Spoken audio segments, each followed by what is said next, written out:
Hey, Magical Besties. I have been secretly working on a project in the background, and I'm so excited to share with you today, and that is my Magical Readathon reading journal.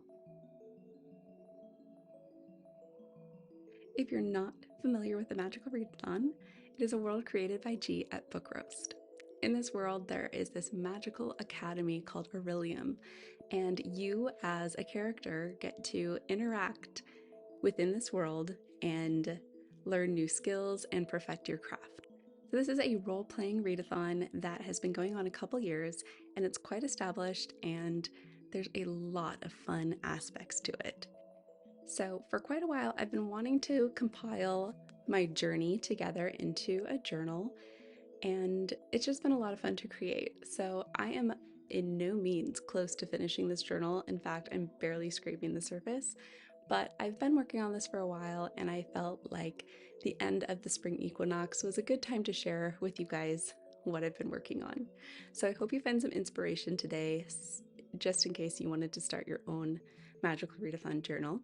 I'm hoping that this will become a series on my channel as I continue to update this journal and interact with the world of Aldea. Down in the description, you'll find a link to G's playlist. This is going to give you all of the official videos and information about this readathon. And then I also have a playlist for other journals you can peruse as you're setting up your own journal. Okay, enough talking, let's get into the show and tell. So for this project, I chose an Archer and Olive square dot grid journal. It has a gorgeous leaf design on the front. I liked that it had a faux leather feel, and it also came with some gold gilded edges, which you can already see are getting a little bit messed up just because I've stuffed some papers inside. But I love this journal, and ultimately I wanted a journal that is the same size as my regular reading journal. But it did present some difficulties because I had to modify a lot of the original files. On the inside cover of this notebook, it had a beautiful gold gilded leaf pattern, which I thought was perfect to put in the Orilium crest. You can find this logo in the G drive, and it comes in a gold color or a purple color. On the right, we have the beautiful artwork of the Orilium Academy itself, as well as the portal at the end of the novice path, which I'll get into in a little bit. Then we get into a brief history of Aldea. So this file is found in the G drive, and you can find it in two varieties. The standard file is going to have a tan background, but you can also go into a folder titled White Backgrounds and print out the same information in black and white. This is a great option for those of you who only have a black and white printer, or if you want to do something similar to what I did, which is color in the black and white copy with your own art supplies. Now, again, this is where the challenge came into play because this title page here is made for an 8.5 by 11 piece of paper. So I had to take that into Canva and shrink it down to get it to be the correct size for this notebook. On the first page, we have our brief history of Aldea. This is the story about the creation of this world that the readathon is set in. Part of this history includes a meteor coming to this world and therefore spreading an element of pure magic called amirolite. This is why you'll see lots of purple elements everywhere because that's sort of the color of this world. I wanted my journal to really encapsulate a fairy tale feel, so I love how this turned out with coloring in those black and white images straight from the file. Then I've included a map of the world of Aldea itself. So Aldea is split into 4 separate continents and then a central continent in which the Orilium Academy is located. Over in this side section, I have a map of the Orilium Academy, and there are a couple different color options for this map as well in the G drive. And then we get into the details of each continent itself. I wanted to include all of this information because it's fun to refer back to all these details when you're writing a character journal or diary. to really embrace the background lore of this world. I wanted this journal to sort of be my character's research journal. So I'm imagining my character filling this out. And as she learns about the different areas that she's exploring, she's kind of taking pictures and drawing some flowers, that sort of thing, to understand the area that she lives.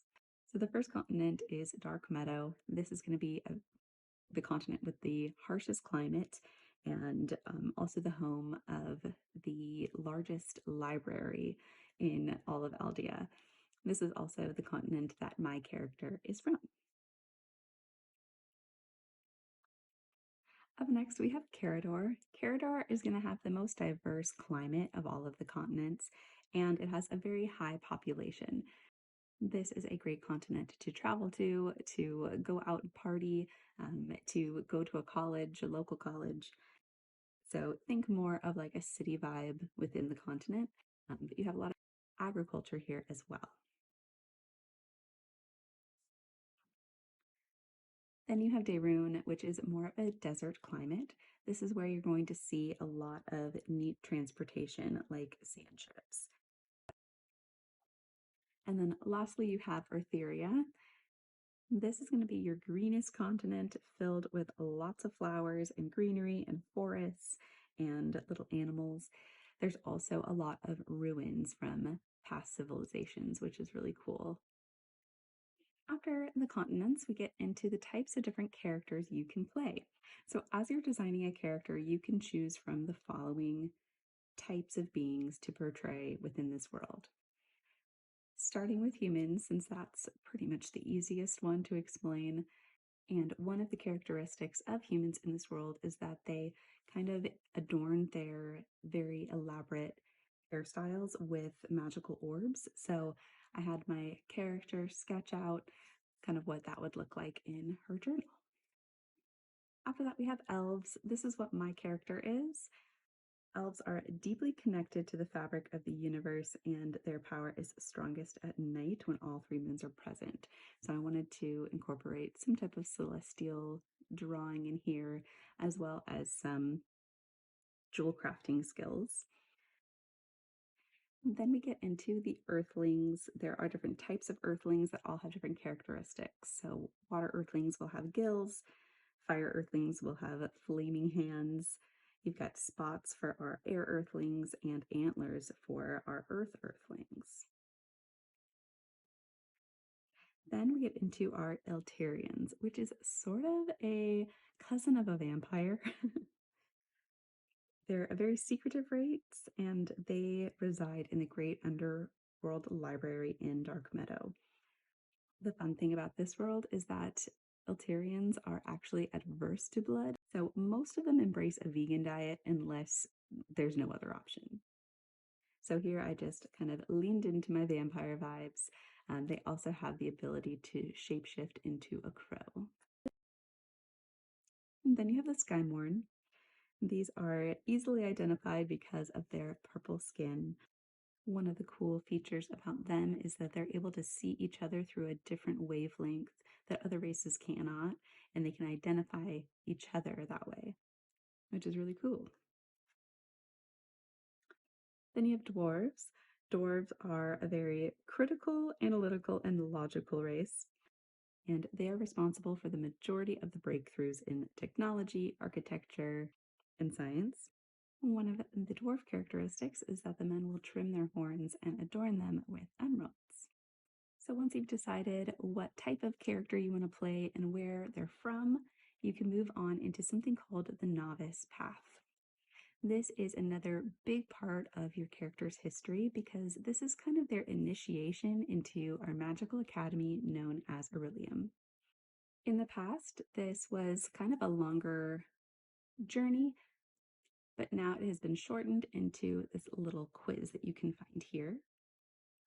But for my journal, I really loved all of the storytelling that G put so much effort into to tell the novice path. And I wanted to include that in my journal because I felt like it was a very important catalyst for my character. So here's a picture of the novice path. And essentially, what your character is doing is starting out on an adventure to travel this little central continent of Aldea. And along the way, they're facing challenges in which you as a character have to decide how you're going to respond. In the newer version, as you're reading through the guild sorting choices, you just have to make a decision on how you would respond to each scenario. In the older Novice Path version, there are specific reading prompts that you read from in order to pass each stage of the map. So I personally wanted to include the full Novice Path story in my reading journal. So I went into the transcripts and I printed out the complete story. And then I wanted to make it a little bit more magical by illustrating it and making these little pop out images to give it kind of like a magical storybook feel. Along the way, as I'm reading the story, I'm just pasting in some illustration and some stickers that correlate with what's happening within the story. But there's a couple different junction points in which the character has to make a decision. And the first happens at the ashthorn tree. Once you move on to that, your character is camping with all the fellow travelers, and you face a dire wolf.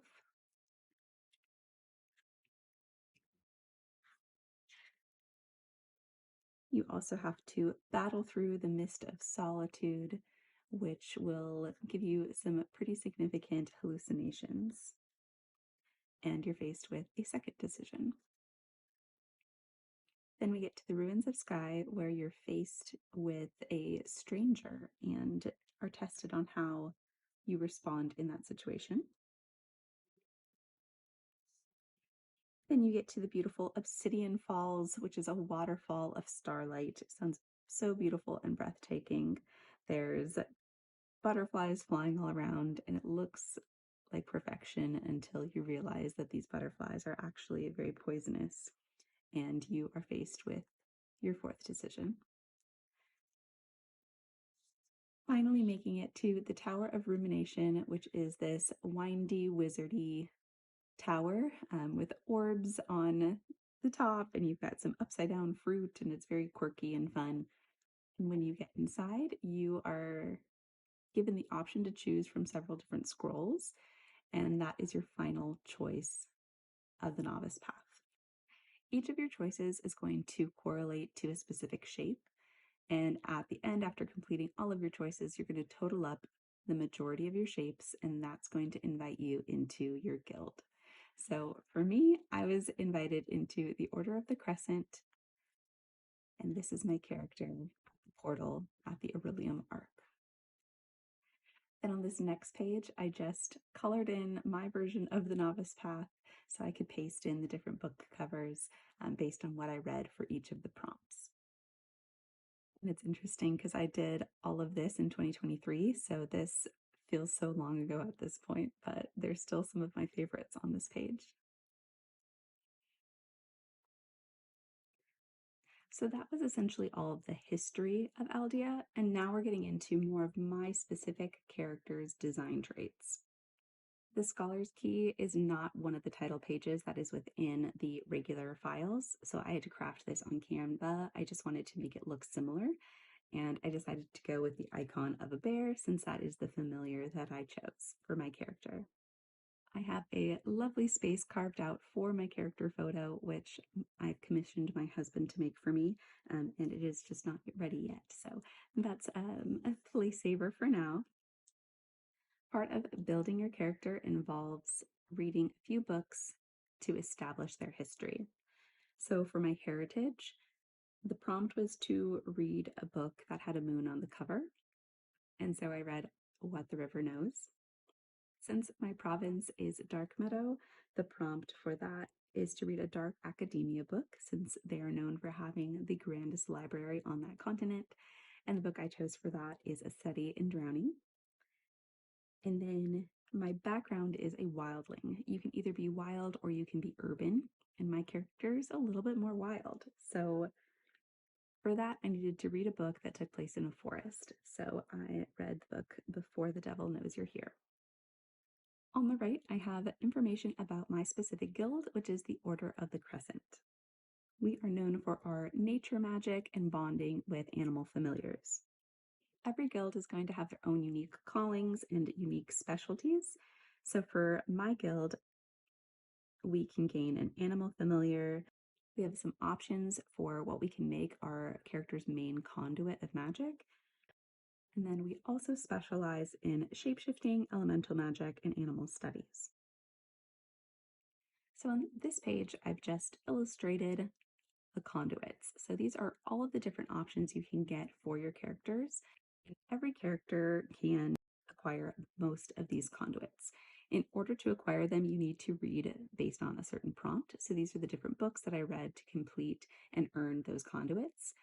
And the special conduit that I've chosen specifically from my guild is a quarterstaff.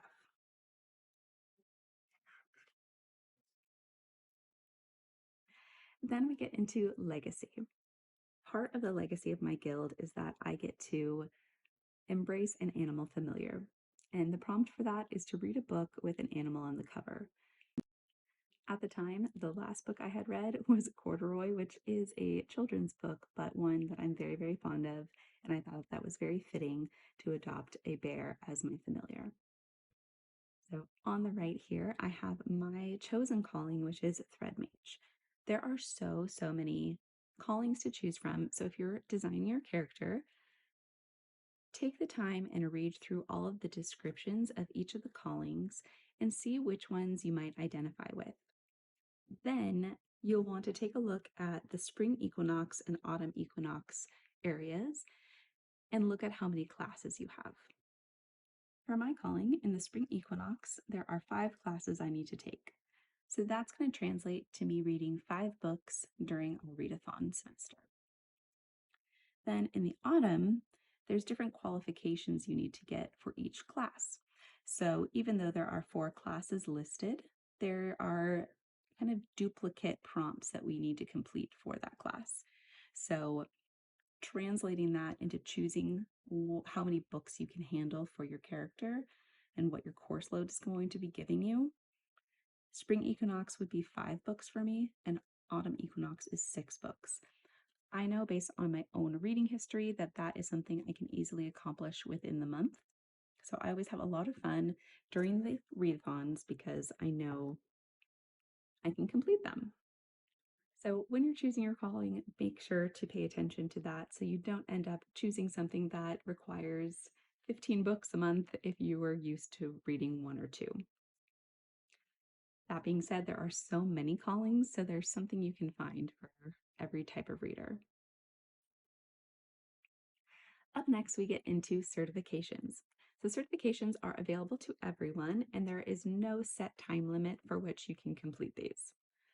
This is totally optional, but it's just another really fun element of this readathon.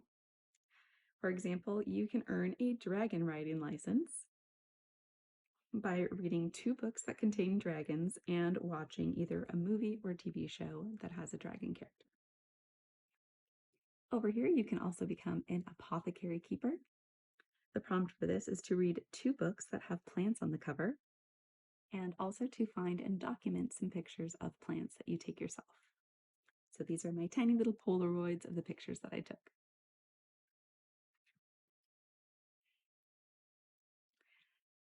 You can also get a sand ship engineer certification, and the prompts for that is to read 2 books with a desert setting and to doodle a ship. And then we have bog cataloger, and for this we had to read a book with water on the cover and also watch a animal documentary. So I decided to go with my octopus teacher since that seemed like a fitting bog character. There are 2 new certifications that you can get in 2025, one of which is a leyline train conductor. So I have not completed this prompt yet. And then there's also an impling sitter scheme. We'll get into implings in a little while, but these are just little creatures that you can adopt that are a little bit mischievous, as well as sometimes helpful when they want to be. But these are just fun things you can kind of collect as you participate in this readathon. After that, my journal is blank and ready to be continued. There are so many elements of this readathon and lots of things that I want to incorporate into my journal that just haven't made it in yet. But I hope that this sort of gives you an idea of where to start in your character journals so that you can start collecting all the information and things as you earn them into one place. I need a place for a ledger. I want to incorporate our Guild Emporium, of course, my year in Aldea adventure. I want a place to house all of my animal familiars and implings that I collect. I want a place to kind of revisit the lore quest. Lore and alchemy are side quests that you can do within the Discord that are very fun, and I've only very briefly participated in those. And then we also have our Christmas readathon called Lightfall, which is so much fun. And all of these things are things that I want to keep in this journal. So eventually we'll get there. But for the moment, I just wanted to share what I've been working on and hopefully inspire you to also create a character journal because it's just so much fun. But before we go today, I wanted to sit with you and actually set up my spring equinox spread in my reading journal so you can kind of see how I've currently been storing in this information. So now I'm pulling out my 2025 reading journal so we can set up a spread for my spring equinox at Orilium Academy. In the Discord, there are a lot of graphics available to you to use as resources in your journal. So first and foremost, I've printed out the syllabus. This just tells me which classes correspond to which prompts. So I know what I need to read to qualify for my classes. Then I have my actual syllabus for my calling, which is a thread mage. And in the spring equinox, I read for 5 classes. Now, typically I read more than that, so I also have an extra credit classes page where I'll just paste in some book covers of what I read for other classes. And then finally, I have our guild book for Order of the Crescent, which is A Natural History of Dragons by Marie Brennan. So these are the main bits and pieces that I'm working with in this spread. So for this design, I chose some purple cardstock and I'm folding it to create a little flap in which to make some little doors to contain more information on this page. I'm then taking some smaller pieces of that purple paper and making little tabs that will just signal that you can open that part of the journal to expose more information underneath. On the right side, this door will contain my thoughts for our Guild Buddy Read book, our little book club that we have, and we are reading A Natural History of Dragons. So once I complete that book, I'll write my thoughts inside that section. And then on the left side, I want to showcase all of the books that I read for each of my classes. Now, for my calling, I only needed 5 books for 5 classes, but I will probably read more. So I wanted a little flap so that I could see the additional extra credit books that I read for the semester. And then once that's attached, I'm using the little additional flap to connect it to the page. But before I do that, I want to add some decoration to the trimmed edge, and that's where I'm going to add in some of this washi tape. Before I started making my Orilium journal, I've only been keeping track of things in my regular reading journal, which is what you see here, and in the notes app. So I have so many notes and details to transfer over, and I'm excited to see eventually what this page will look like in my Orilium journal. I used a pretty similar layout to this in my autumn equinox, and it worked well for me. So I'm kind of recreating it, but also giving it a new spin, new flavor for this semester. And then finally, on the inside flap, I'm attaching the spring semester syllabus. This is just showing every single prompt for every class so that as I look at some extra credit options, I can pick from classes I haven't taken yet. And then within the book that we're reading for my guild, there are really cute illustrations. So I made some copies of the illustrations in this book to use as background decoration for the spread. G is always adding new additions to this readathon, and this semester was no exception. We actually have a dragon rescue challenge, and it's a collective challenge to basically read more pages and more books than we did in the last equinox. So it's a pretty fun challenge to beat collectively. And as we hit certain milestones as a group, we're going to be rescuing some dragons along the way. So it's a lot of fun. And it also just kind of made our group pick for our buddy read more special because it was so on theme with the dragons. If you are not familiar with A Natural History of Dragons, it follows our main character, Lady Trent, as she is passionately studying dragons. And the book is kind of more of a cozy read, and the dragon study is very historical. So I would say it's not going to be for everybody, but I really enjoyed the writing style and the main character so much. I loved her passion for studying these beautiful, mysterious creatures. So I liked using some book pages and script in the background because I thought that was fitting for the story, in addition to the characters' illustrations of all of these dragons. I also think that I've unlocked a new tradition, which is decorating the theme of my page based on the theme of our guild book, because I just really love how this one turned out. My prompts for reading were also a lot of fun. In alchemy, we had to choose a book with an all capital title, and so for that, I read The Maid's Diary, which was also my book club pick. And then for artificery, the prompt was to check the time of day when you were watching the original announcement video. And for me, it was at 4 p.m. So I had to choose a book that had 4 words in the title. So I chose 6 Days in Bombay.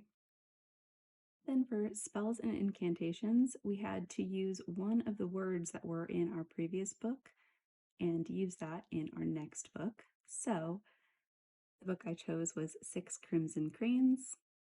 I had so many ideas for that prompt. I could have done that over and over again. And there were so many amazing new books that came out in April, and it was so hard to decide what to read. But for Inscription, the task was to open up all your books and read the first line and choose the book to read based on the strongest first line. So for me, I chose Betrayal of Eden. This is the first in a trilogy, and it's a retelling of The Count of Monte Cristo. And finally, for my restoration class, we had to choose a book that had a 4-star rating or higher. So, like most of the world right now, I picked up Sunrise on the Reaping because I just had to get back into that Hunger Games world. I still read some more books for April, and I'm still finishing a couple, so those will go on my extra classes tab. I am almost finished with our guild book, which is A Natural History of Dragons, so I'll write in my review here. I hope you enjoyed this setup and a quick glimpse at my Magical Readathon reading journal. Be sure to subscribe so you don't miss the next update. I wish you the best of luck, adventurers, and I'll see you very soon.